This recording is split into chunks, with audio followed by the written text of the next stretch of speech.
Okay, this is real life romance, Estevan and Kayla's story, and they're nervous, but they're going to be fine. And that we're actually at their house. Welcome. To their home.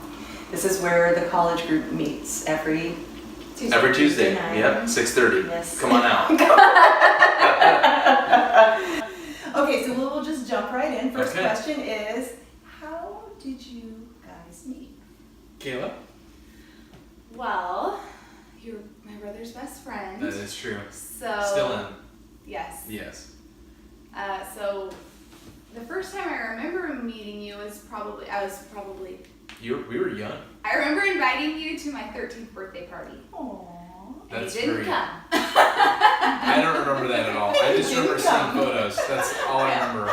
So I must have been 12 when we actually met, but Good night. That's Yeah. a long time. And how old was Steph? I don't know, like 13. He was a 13. year and a half. a year and 8 months older Yeah. than her, so it's not that far of a difference. Okay.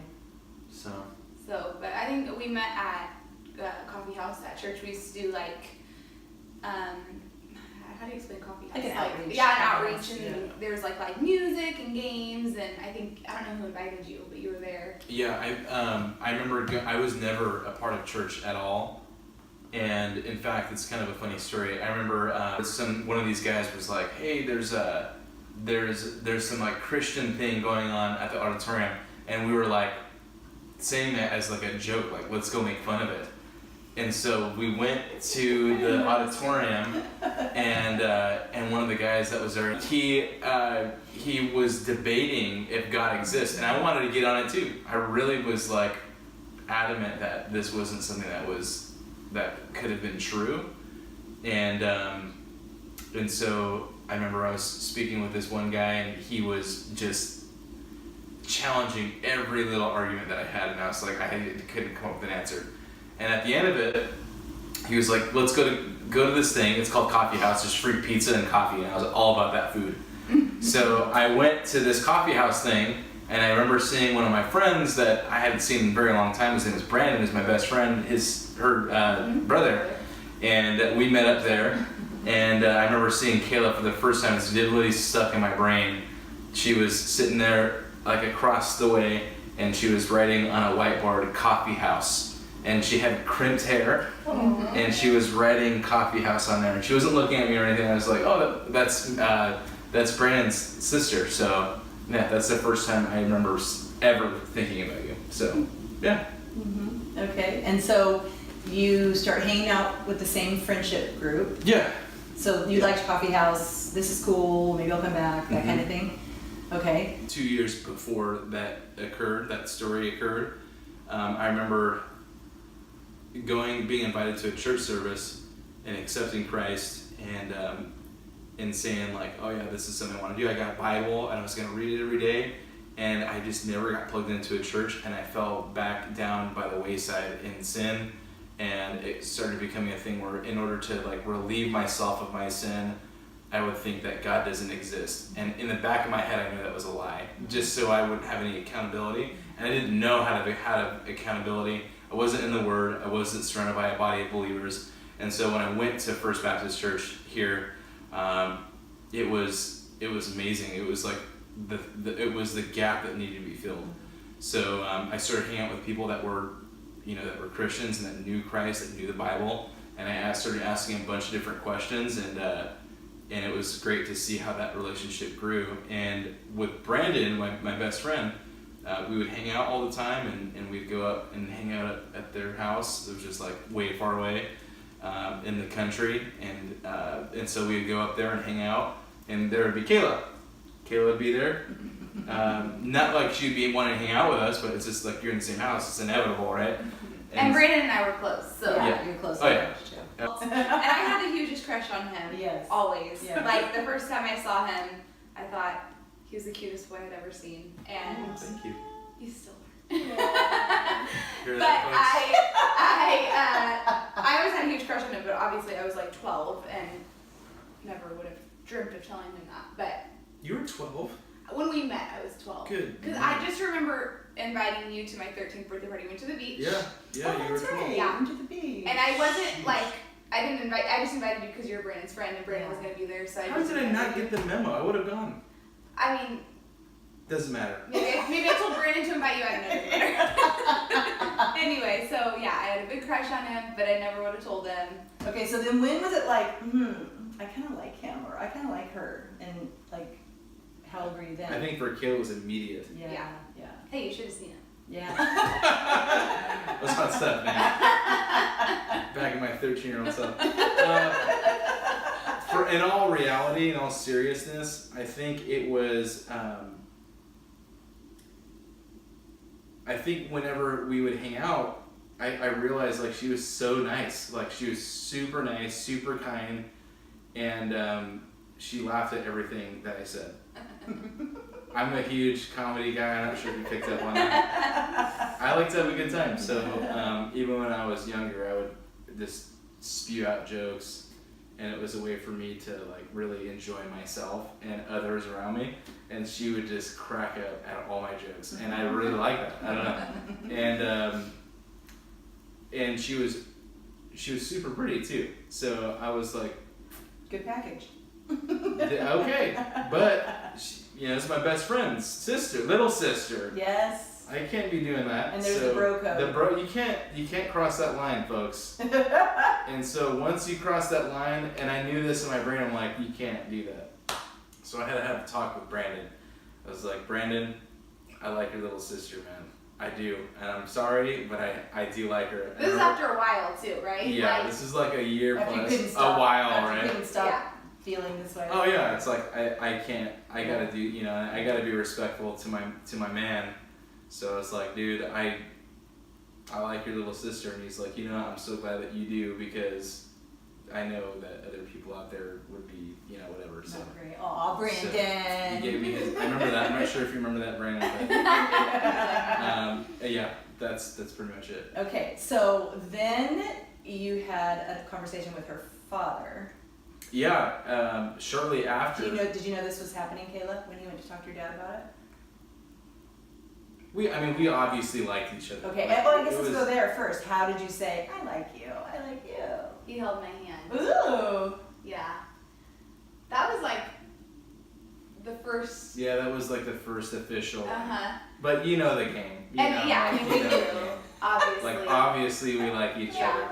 So. But he held my hand, and then I think like a couple days later he talked to me about it or something. Yeah. But so I don't think I told you to talk to my dad. But you did talk to my dad. I'm just that guy. Yeah, you were just that guy. Yeah. So you went and talked to Steve about it, super nervous. Hey, he's the pastor of the church. And I was like 14. I'm just some kid that likes his daughter. Like, you can't do that. So I did. Best friend, sister, pastor's it's just daughter. not looking good for me. You're an adventurer.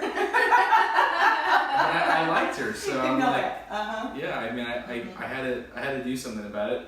And there's no manual. This is before the days of the internet where there's blogs where you can find out this stuff. Or how to talk to your wide web. I mean, there was the World Wide Web, but it wasn't like how it was today. So yeah, I mean, I went in there and I said, hey, can I talk to you? And he and we talked. I let him know how I felt. He gave me a hard time. But at the end of the day, I think he understood where I was coming from, and I understood where he was coming from. But yeah, it was kind of like basically official. You can't date my daughter. Glad you like her, but she's a little girl. Set boundaries. Setting up boundaries, exactly. It was more, my intention was like this to let him know, this to clear it all Integrity, it was good. Yeah, just like, hey, this is where I'm coming from, I just want to let you know. Yeah. So when was your when did you actually start dating? My dad let us go to Strings. So it's an Italian restaurant. It's an Italian restaurant. Local. Right. And I don't remember. It's not that upscale. No, it's not. It was like Valentine's Day. It was Valentine's Day. I think I was 16. Okay. So you went. That was your Valentine's. We walked to the little park and then went and got dinner and came home. Okay. Yeah. That's fun. Felt like adults. Yeah. Felt like grown-ups. And then you officially started dating, like as in I like you, you like me. After that, that was. No, it was before that. Way before that. Mm-hmm. But we had never been allowed to go out alone on a date. Yeah. So we didn't go out regularly. Like we were so young, Yeah. So we were like sealed when I held your hand back in the day. Yeah. That was it. Like We that were like, was it. That was Done. it. Okay, so Steph graduates high school, Yeah. and then he's going to college. Then you have 1 or 2 years left of high school. 2 after we Two graduated. after high school. All right, so then you graduate high school, and now what happens? And I went away to Bible college, and we stayed together. But he would come visit me. And I came home a lot. It's a 4-hour drive, so I would drive back and forth, and he would come see me a lot. It was fun. It was a good time. Yeah. Okay, and then how did you ask her to marry you? We live in Northern California, and San Francisco is like an hour and a half away, an hour depending on, So I thought to myself, I should take advantage of the landmarks that we have. And so I went on the north tower of the Golden Gate Bridge, Sausalito side, and there's like an old military spot there where like you could oversee the Golden Gate Bridge and the entire city, and it's really incredible. And I went up to the top there, and I got down on one knee, and she said yes. Yeah. And there happened, this is my favorite part, there happened to be a photographer there, so she was like taking our photos, and then she came up to us afterwards and was like, hey, can I send you these photos? I just took all of them, and we're like, okay. That's awesome. So that's pretty cool. And they're gorgeous because it's that San Francisco Oh yeah, the background. whole background. Okay, and what part has faith played in your dating relationship and also in your life now? The coolest thing that I would say is seeing his growth through the years has been like amazing. I guess when we were younger, it seemed like, I knew he loved the Lord, but he was just like, it seemed like a lot of like in it for like the social aspect, like, oh, coming to church because like my girlfriend or my best friend or whatever is there. So it was cool to see the progression of him. I think that year when I went away to college, it really helped kind of like him make the decision, because my brother was gone too, so it was like none of us that had been in that group were still there, so it was like his decision to like continue to go to church and start serving in the church, and he was like at that time serving in the youth group. But I mean, when we were in high school, I never would have thought he would have been like leading the college ministry in our church, and I never would have thought that he would have really even be the stronger spiritual leader for us. And I think that the Lord was really gracious to me, because at such a young age, I wasn't thinking of those things. I was thinking like, oh, he's cute, and yeah, he's a Christian, but I wasn't thinking like, oh, this is going to be the man that's going to lead our family, and he's going to like raise our children. And so it was really cool to see that progression and to see the Lord's faithfulness in that. And I've grown as a result of that a ton also, but I would definitely say like in our relationship now, he's definitely the strong spiritual leader. He's the one that is like constantly seeking the Lord, and he's always pointing me back towards Christ, and it's been a huge growth for me as well. And even like with my year at Bible college, I remember for a time thinking like, oh, if he's not studying the Word and I'm growing in the Word, there's going to be like this disconnect. But he's more than made up for that with the Lord's grace, and it's just been really cool to see that. And I just have so much like faith and trust in the Lord, even more so now, to see that work through him. Because I have grown up in the church, and not that my like salvation story isn't awesome, because it is, but to see the progression and the change in someone's life like that firsthand has been something that has changed my life completely. So Yeah, I think for faith now beyond that in our marriage, because we're not perfect, and I grew up in a kind of not the most ideal home. My mother was an addict, and she eventually died when I was 15 or 16, 16 years old, and it was totally unexpected. And there's a lot of stuff that I saw when I was younger and even experienced that I didn't know how to deal with until my early adult life.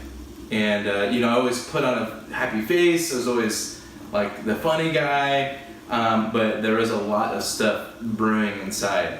And it wasn't until Kayla was right there next to me, and by my side through that whole period of my life that I'm still trying to traverse through with the Lord's guidance. But dealing with those experiences, the result was anxiety. The result was constant worry and just manifested itself in my life, and it would overtake me, and that played a huge part.